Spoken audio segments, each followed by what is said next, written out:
हमारे सौर मंडल के 8 पिंडों को प्लैनेट्स कहते हैं, बट दूसरे तारे के इर्द गिर्द खोजे गए प्लैनेट्स को एक्स्ट्रा सोलर प्लैनेट या एक्सो प्लैनेट कहते हैं। हमारे मिल्की वे आकाश गंगा में अरबों खरबों पिंड मंडरा रहे हैं जो किसी भी तारे के गुरुत्वाकर्षण बल से बंधे नहीं है, जिसे रॉक प्लैनेट या फ्री फ्लोटिंग प्लैनेट कहते हैं। वो इंडिविजुअली आकाश गंगा के इधर उधर भटकते रहते हैं। विशेषज्ञों का कहना है अकेले मिल्की वे आकाश गंगा में अलग अलग रूप और साइज के अरबों हो सकते हैं, बट इसे गहरे अंतरिक्ष में पहचान करना बहुत मुश्किल होता है क्योंकि इसके पास कोई प्रकाश नहीं होता। ये आवारा ग्रह इंटरस्टेलर स्पेस में बेहद तेज गति से मंडराते देखा गया है और कभी भी किसी भी प्लैनेट से टकराकर उसे बर्बाद करने का ताकत रखता है। आपके मन में ख्याल आ रहा होगा कि ये ग्रह अपने दिशा से कैसे भटक जाते हैं और क्या इस रॉक प्लैनेट में किस प्रकार के जीव पनपते होंगे या नहीं। क्या भविष्य में यहाँ मानव बच सकता है? आइए विस्तार से जानते हैं। इस विशाल ब्रह्मांड में मौजूद ग्रह, तारे, तारामंडल और गैलेक्सी सब किसी न किसी ऑब्जेक्ट के चक्कर लगा रहे हैं। ब्रह्मांड में मौजूद प्रत्येक ऑब्जेक्ट का किसी न किसी से संपर्क जरूर है। जैसे चंद्रमा हमारी पृथ्वी के चक्कर लगाता है, पृथ्वी सूर्य का चक्कर लगाती है, सूर्य हमारी मिल्की वे गैलेक्सी के केंद्र का चक्कर लगाता है। हर चीज को एकदम व्यवस्थित रखता है। अरबों तारे विशालकाय आकाशगंगा के केंद्र का चक्कर लगाते हैं, तो वही हजारों आकाशगंगाएं एक साथ मिलकर विशाल गैलेक्सी समूह को जन्म देती है, जो आकार में इतने विशाल होते हैं कि हम कल्पना भी नहीं कर सकते। मिल्की वे अन्य आकाशगंगाओं के साथ मिलकर किसी अज्ञात स्रोत की तरफ जा रही है। मतलब ब्रह्मांड में मौजूद हर चीज किसी न किसी बल से एक दूसरे से जुड़ी हुई है। एक तरफ से देखा जाए तो पूरे ब्रह्मांड में गुरुत्वाकर्षण बल का बोलबाला है जो हर चीज को बांधे रखता है। लेकिन हमारे ब्रह्मांड में कुछ ऐसे चीज भी हैं जो स्वतंत्र रूप से इधर उधर घूम रही है और उनका किसी भी ऑब्जेक्ट से कोई संबंध नहीं है। ऐसे प्लैनेट जो किसी भी तारे या सौरमंडल का हिस्सा नहीं है और स्वतंत्र रूप से कहीं भी घूम रहे हैं, उनको ही रॉक प्लैनेट कहते हैं। जो पृथ्वी की तरह ही चट्टानी ग्रह या शनि की तरह गैस फॉर्म में हो सकता है। ये अलग अलग साइज के हो सकते हैं, कोई जुपिटर से बड़े विशाल तो कोई मरकरी से छोटे। ब्रह्मांड में ऐसे कई ऑब्जेक्ट हैं जो 1200 करोड़ साल से भी ज्यादा समय तक भटक ही रहे हैं। वे ऑब्जेक्ट ज्यादातर ग्रह और तारे होते हैं जो अरबों सालों से अकेले ही ब्रह्मांड में भटक रहे हैं। क्या ये कभी दूसरे सौरमंडल का हिस्सा बन पाते हैं? क्या हम इन भटकते हुए ग्रहों को पकड़कर उन पर इंसानों को बसा सकते हैं? ये ग्रह किस हद तक ठंडे होते हैं और क्यों ये हमें दिखाई नहीं देते? इन सब बातों को जानने के लिए आगे देखते रहिए। सौरमंडल के बनते समय कई ग्रह भटक जाते हैं। जब ब्रह्मांड में नए नए सोलर सिस्टम का जन्म होता है तो उस समय कई प्रोटोप्लैनेट्स यानी नए बनने वाले ग्रह आसपास के ऑब्जेक्ट से मर्ज होकर विशाल रूप ले लेते हैं। उस समय सौरमंडल पूरा अस्त व्यस्त होता है और कई ऑब्जेक्ट एक दूसरे से टकराते रहते हैं।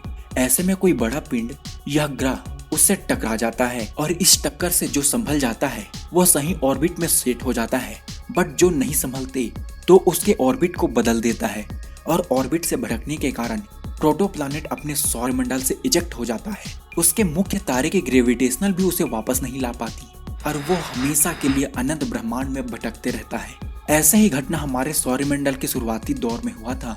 माना जाता है अरबों साल पहले मंगल ग्रह के आकार का प्लैनेट जब पृथ्वी से भीषण टकराव के कारण टूटकर छोटे ऑब्जेक्ट में बदल गया और पृथ्वी के ग्रेविटेशनल फोर्स से बंध गए और पृथ्वी के चारों ओर चक्कर लगाता है, जिसे हम आज चांद के रूप में देखते हैं। हालांकि ये सौरमंडल के बनने के दौरान होता है। एक ऐसा भी दौर आता है जिससे अरबों साल पुराने सोलर सिस्टम से भी ग्रह ऑर्बिट से भटक जाते हैं। जब कोई ब्लैक होल या रॉक स्टार किसी सौरमंडल में दाखिल होते हैं तो उसकी जबरदस्त ग्रेविटी की वजह से ये उस सौरमंडल के प्लैनेट्स को दूर फेंक देता है या कई ग्रह अपने ऑर्बिट से भटक जाते हैं और आपस में ही टक्कर होकर बिखर जाते हैं या फिर रॉक प्लैनेट बनकर अनंत अंतरिक्ष में खो जाते हैं। एक बार जब ये ग्रह अपने तारे की ऑर्बिट से दूर हो जाते हैं फिर हमेशा के लिए अकेले ही भटकते रहते हैं। कई बार देखा गया है कि जब किसी ग्रह का तारा सुपरनोवा धमाका करके खत्म हो जाता है, उस धमाके से बचे हुए ग्रह अपनी ऑर्बिट भटक कर रॉक प्लैनेट बन जाते हैं। ये आवारा ग्रह इंटरस्टेलर स्पेस में बेहद तेज गति से मंडराते देखा गया है। कोई लाइट नहीं होती, इसलिए इसे गहरे काले अंतरिक्ष में खोज पाना बेहद मुश्किल हो जाता है। एक तरफ से देखा जाए पृथ्वी के चारों ओर खतरा इस तरह मंडरा रहा है मानो अंतरिक्ष में हर एक चीज पृथ्वी को ही टारगेट कर रही है। जैसे solar radiation, comet, asteroid, rock star, rock planet और न जाने क्या क्या। गनीमत है कि पृथ्वी के मैग्नेटिक फील्ड जो अंतरिक्ष से आए कुछ खतरे से पृथ्वी की रक्षा करती है, बट एक लिमिट तक ही सेव कर सकती है। पर ब्रह्मांड में ऐसे बहुत से चीजें हैं जो किसी के कंट्रोल में नहीं है, और ऐसे विशाल आकार के भी ऑब्जेक्ट हैं जिसके मुकाबले पृथ्वी एक छोटा सा डॉट की तरह है। अब हम समझ गए हैं कि रॉक प्लैनेट कैसे बनते हैं, पर आपके दिमाग में एक क्वेश्चन जरूर आ रहा होगा कि हमारे गैलेक्सी में कितने रॉक प्लैनेट हो सकते हैं। अगर रॉक प्लैनेट की संख्या की बात करें तो हम नहीं जानते, पर खगोल शास्त्रों का कहना है गैलेक्सी में 100 अरबों से भी ज्यादा भटकते प्लैनेट्स मौजूद हैं। रॉक प्लैनेट ब्रह्मांड में भटकते भटकते इसकी ऊपरी सरफेस फ्रीज हो जाती है, क्योंकि होस्ट स्टार के इन ग्रहों पर किसी भी तरह का कोई प्रकाश नहीं पड़ता। ऐसे में ये भयानक अंधेरे और ठंड से घिरे रहते हैं। यहाँ तापमान -270 डिग्री सेल्सियस तक पहुँच जाता है। बिना हीट और लाइट के कारण यहाँ न तो कभी किसी तरह का मौसम होता है और न ही दिन रात होती है। घनघोर अंधेरे में घिरे हुए इन ग्रहों पर आपको समय के गुजरने का एहसास भी नहीं होगा, लेकिन इनके कोर में इनके बनने के समय का हीट मौजूद हो सकती है। रॉक प्लैनेट की कोर की हीट उसकी जमी हुई भारी बर्फ की सतह के नीचे बर्फ को लिक्विड में बदल देती है, जो जीवन पनपने के लिए सबसे जरूरी तत्व माना जाता है। जब तक ग्रह की कोर से हीट मिलती रहती है तब तक वहाँ जीवन पनप सकता है, जो समय के साथ साथ विकसित होता है। लेकिन ये प्लैनेट किसी तारे के घेरे में गुरुत्वाकर्षण बल की वजह से और तारे का चक्कर लगाए तो इस प्लैनेट में पनप रही माइक्रोजीव को विकसित होने का मौका मिल सकता है। क्या होगा अगर हमारा सूर्य रॉक प्लैनेट की तरह भटक जाए? ब्रह्मांड में वैज्ञानिकों ने भटकते हुए तारे भी खोजे हैं। इन भटकते हुए तारों को रॉक स्टार कहा जाता है। ये ज्यादातर दो आकाशगंगा के टकराते समय भटक जाते हैं। आकाशगंगा के जबरदस्त गुरुत्वाकर्षण बल के कारण ये अपनी ऑर्बिट से भटककर अनंत ब्रह्मांड में आवारा हो जाते हैं। रॉक स्टार भले ही भटकते हो, पर अगर उसके पास अपने ग्रह हैं, तो उस स्थिति में हम वहाँ जीवित रह सकते हैं, क्योंकि ग्रहों को एनर्जी देने के लिए अपना तारा होना सबसे जरूरी है। अगर किसी कारण हमारा सूर्य अपनी ऑर्बिट से भटक भी जाता है और रॉक स्टार बन जाता है, तो भी हम 5 अरब सालों तक जीवित रह सकते हैं, जब तक सूर्य अपना सारा फ्यूल खत्म नहीं कर देता। पर पृथ्वी सोलर सिस्टम से अपनी ऑर्बिट को छोड़कर कहीं और भटक जाती है, तो फिर आप समझ ही सकते हैं कि ये कितना खतरनाक हो सकता है।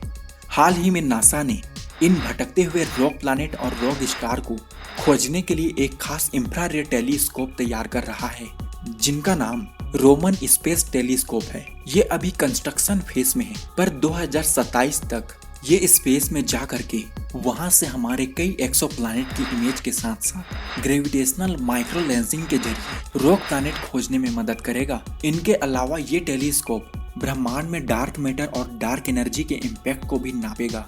रोमन स्पेस टेलीस्कोप की मदद से हम ब्रह्मांड के कई रहस्यों के बारे में जान पाएंगे। क्या होगा अगर कोई रॉक प्लैनेट हमारे सौर मंडल में दाखिल हो जाए? अगर ऐसा कभी होता है तो पृथ्वी के लिए बहुत दुखद खबर होगी। यह हमारे सौर मंडल के विनाश का जरिया बन सकता है। यह बहुत घातक होगा, जो तबाही का सिलसिला शुरू कर देगा। यह रॉक प्लैनेट किसी ग्रह से टकराकर उसे पलक झपकते तोड़कर नष्ट कर सकता है।